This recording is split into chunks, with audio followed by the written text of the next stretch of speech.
Hello students, welcome back. मैं हूँ साइली और मैं आपका हमारे क्लास 12 के बैच में फिर से एक बार आपका स्वागत करती हूँ।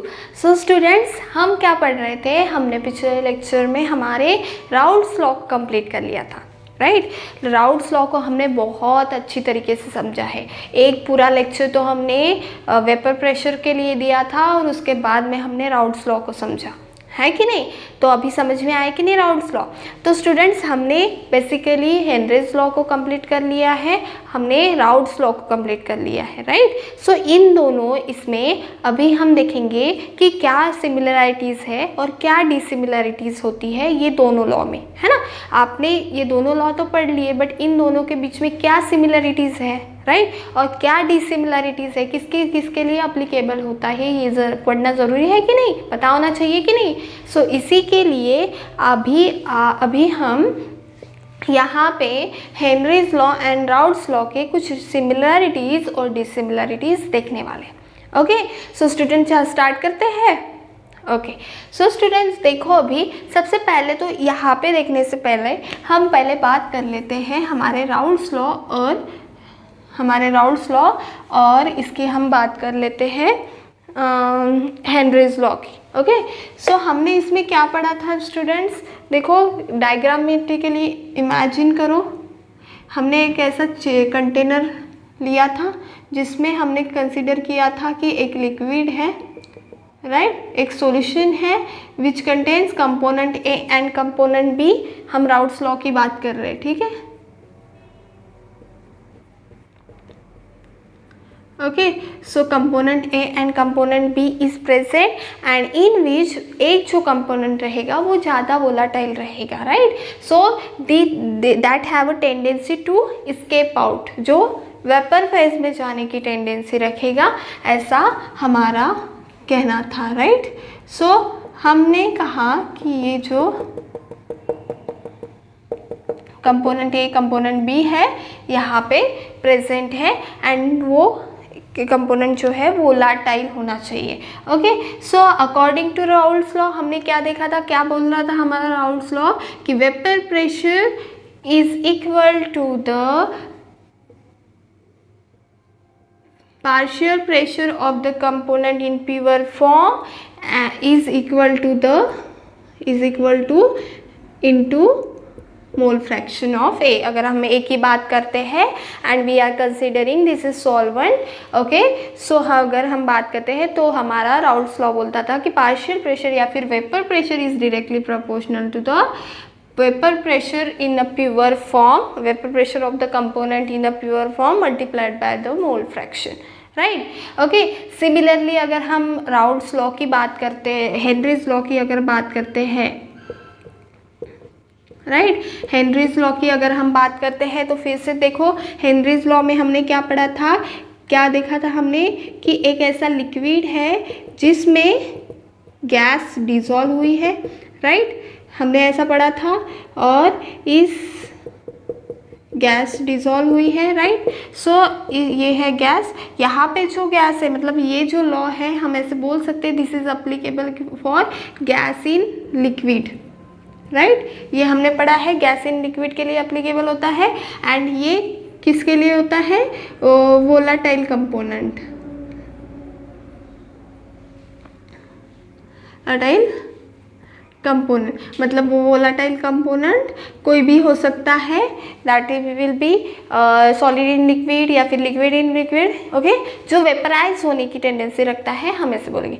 नाउ गैस इन लिक्विड मतलब हम बात कर रहे थे कि ये जो गैस रहेगी ये मैक्सिमम अमाउंट यहाँ पे होनी चाहिए और मिनिमम अमाउंट में यहाँ इस सॉल्यूशन में होनी चाहिए, तभी तो हम कहेंगे ना कि इट इज़ ऐसे तो हम बोलेंगे it is having a tendency of volatile, है ना, वोलाटाइल नेचर है, ऐसे बोलेंगे। सो हमारे हेनरीज लॉ क्या कहता था? पार्शियल प्रेशर या फिर vapour pressure is directly proportional to the mole fraction of, अभी हम यहाँ पे कहेंगे गैस, राइट, यहाँ पे हम कहेंगे गैस, क्योंकि हम गैस की बात कर रहे हैं और गैस हमारा वोलाटाइल कंपोनेंट है यहाँ पे, राइट। सो ये था हमारा हेनरीज लॉ का, ये है ना। सो यहाँ पे हम बात करेंगे ए से अच्छा हम बात करेंगे सॉल्वेंट की, राइट, क्योंकि सॉल्वेंट ज़्यादा रहेगा हमारा जो रहेगा वो डाइल्यूट होना चाहिए, राइट। सो डाइल्यूट ज़्यादा रहेगा, जितना सॉल्वेंट हमारा ज़्यादा रहेगा, it have a tendency to escape out, volatile component की टेंडेंसी रहेंगी, उतना हमारे लिए अच्छा रहेगा, है ना, ज़्यादा कंपोनेंट रहेगा तो सॉल्वेंट। ओके, सो ये हो गए थे हमारे दो लॉज, राइट।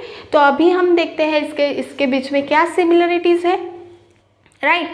तो यहाँ पे मत देखो अभी, तो यहाँ पे देखो, राइट। बस आपको अगर कुछ भी याद करना है तो जस्ट यहाँ पे ध्यान रखो क्या सिमिलरिटीज़ दिख रही है आपको। यहाँ पे देखो क्या दिख रहा है, सबसे पहले तो Raoult's law and Henry's law जो है वो दोनों भी वोलाटाइल कंपोनेंट्स के लिए अप्लीकेबल होते हैं, ये हमें पता है, राइट। सो लिख लो फिर, यही तो सिमिलरिटी है, राइट। हम कैसे बात कर रहे हैं कि दोनों केस में क्या होना चाहिए, दोनों केस में जो कंपोनेंट होने चाहिए वो वोलाटाइल कंपोनेंट्स के लिए ही ये लॉ अप्लीकेबल होते हैं। तो चलो फिर लिखते हैं, both the laws talk about the volatile component in the solution, right. यहाँ पे वोलाटाइल कंपोनेंट हम लिक्विड जो सॉल्वेंट है उसकी बात करते हैं, राइट। प्योर फॉर्म में जो सॉल्वेंट है उसकी अभी हम बात कर रहे हैं, क्योंकि जितना ज़्यादा सॉल्वेंट डिजॉल्व होगा उतना हमारे लिए अच्छा है, राइट। जितना ज़्यादा सॉल्वेंट, सॉलिड बहुत कम होना चाहिए, सॉल्वेंट ज़्यादा होना चाहिए, राइट।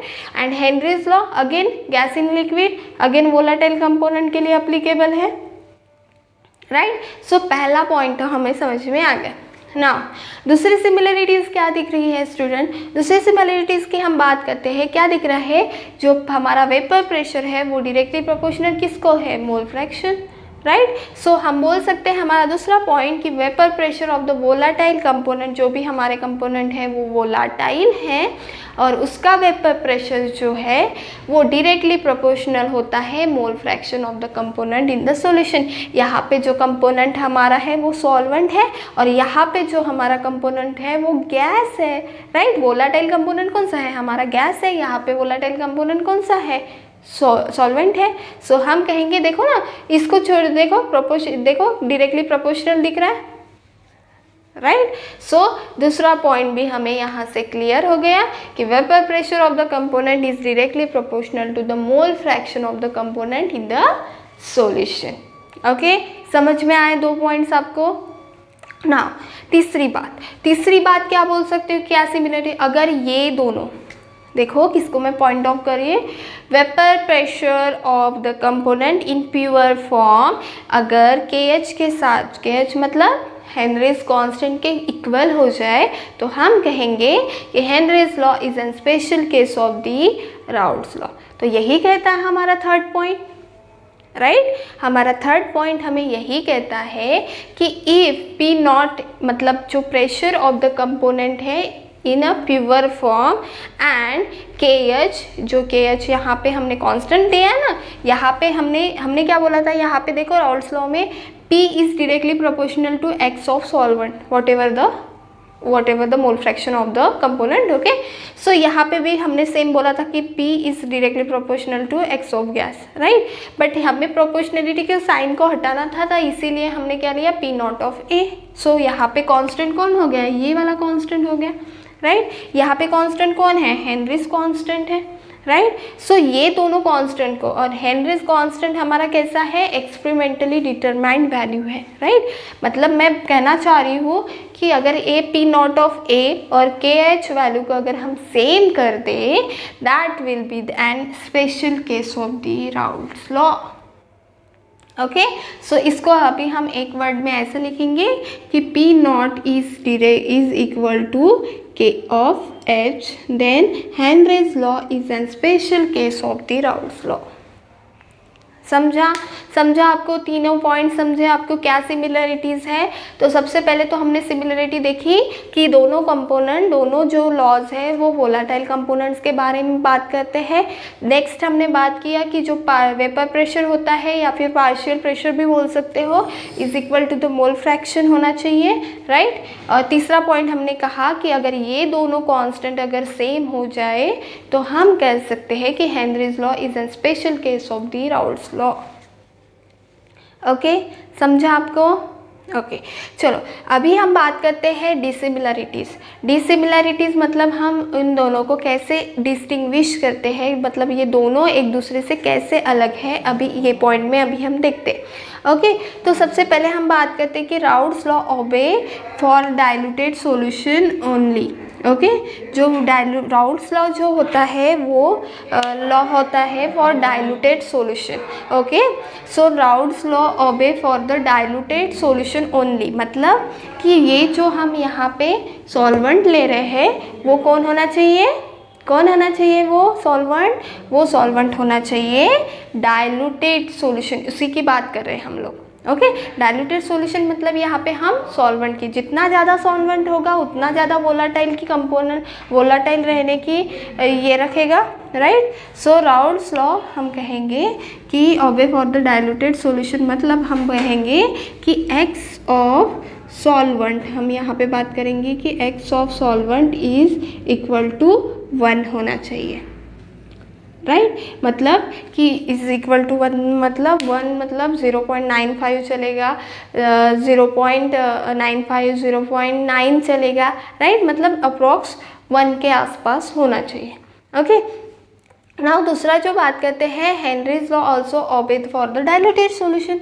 क्या बोल रहा है, हेनरी लॉ जो है वो भी डाइल्यूटेड सॉल्यूशन के लिए अप्लीकेबल होता है, बट इन दैट केस ये जो एक्स ऑफ गैस जो है, एक्स ऑफ गैस की बात करते हैं हम लोग यहाँ पे, एक्स ऑफ गैस है इज इक्वल टू द 0 रहना चाहिए, राइट मतलब 0 के आसपास होना चाहिए, 0.05 चलता है या फिर हम बोलेंगे कि 0.1 बोल सकते हैं, right. So this is equal to, जितना ज़्यादा गैस, देखो हम क्या बोल रहे हैं कि ये जो गैस रहना चाहिए, ये गैस इस ये वाला जो एरिया है यहाँ पे मैक्सिमम होना चाहिए, राइट।